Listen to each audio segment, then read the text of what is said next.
আজকে রান্না করে দেখাচ্ছি কিভাবে শুটকির স্বাদ দ্বিগুণ হবে, মানে শুটকির স্বাদ কিভাবে অক্ষুণ্ণ থাকবে। শুটকিটাকে আপনি কখনোই গরম পানি দিয়ে ভিজাবেন না কিংবা ধুয়ে নেবেন না। শুটকিটা ভালো করে কোটাবাছা করে শুকনা খোলায় এভাবে ভেজে নেবেন, তাহলে আসল স্বাদ পাবেন এবং খুবই মজার একটা খাবার তৈরি হবে, যেটা ধোয়াতে পাবেন না। আমরা করি কি সাধারণভাবে আগে শুটকি গরম পানিতে ধুয়ে নিই, তারপরে তেল দিয়ে ভেজে নিই। না, আগে শুটকি ভাজবেন খোলাতে, শুকনা খোলাতে, এবং ভালো মতো ভাজবেন, তারপরে ঠান্ডা পানি দিয়ে ধুবেন। আর হ্যাঁ, আমার ওই কাজ হয়ে গেল। এবার আমি দিচ্ছি তেল, তারপরে দিলাম আস্ত রসুন। রসুনের কোয়াগুলো আমি খুলে খুলে দিয়েছি, আর দিয়েছি বেশ খানিকটা পেঁয়াজ। আমি শুটকি রান্নাতে আর স্বাদ মতো লবণ দিয়েছি। শুটকি রান্নাতে আমি করি কি, রসুনটা হয় থেতো দিই, অথবা এই কোয়াগুলো খুলে খুলে দিই। আমি বাটা রসুন ইউজ করি না শুটকি রান্নাতে। আর দিয়ে দিলাম খোসা সহ আলু কেটেছি, মানে আলু ভাজির মতো করে কেটেছি, কিন্তু একটু মোটা মোটা করে। আর সব কিছু দিয়ে নাড়াচাড়া করতেছি।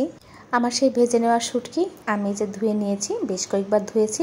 এবার এটা আমার ফাইনাল ধোয়া, দেখুন কি চকচক করতেছে। এবার আমি শুটকিটা দিয়ে দিব। আমি যখন পেঁয়াজটা একটু লাল লাল হয়ে আসছে, তখন কিন্তু আলু দিয়েছি। আলু কিন্তু প্রথমে দিয়ে আমি কিন্তু ভাজি নেই, কারণ আলুটা নইলে গলে যাবে। এখনকার আলু তো একটু গলে যাবে। তারপরে শুটকিটা দিয়ে নাড়াচাড়া করে একটু বেশ খানিক ভাজবো। তারপরে দিয়ে দিচ্ছি এই যে হলুদ। আর হ্যাঁ, আমি এখানে শুকনা মরিচটা ইউজ করতেছি, মরিচের গুঁড়াটা, সেটা সামান্য পরিমাণ, কারণ আমি রান্নার শেষের দিকে কাঁচা মরিচটা দিব বেশিরভাগ।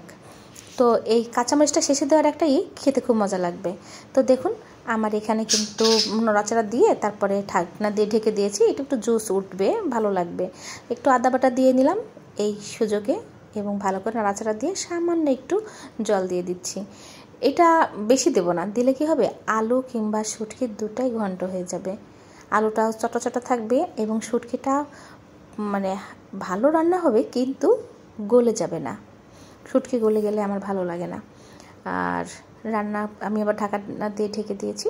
তারপরে এই যে শেষের দিকে আমার দেখুন পানি শুকিয়ে তেল বের হয়ে আসছে, তখন আমি এই যে কাঁচামরিচ কুচিটা দিয়ে দিচ্ছি।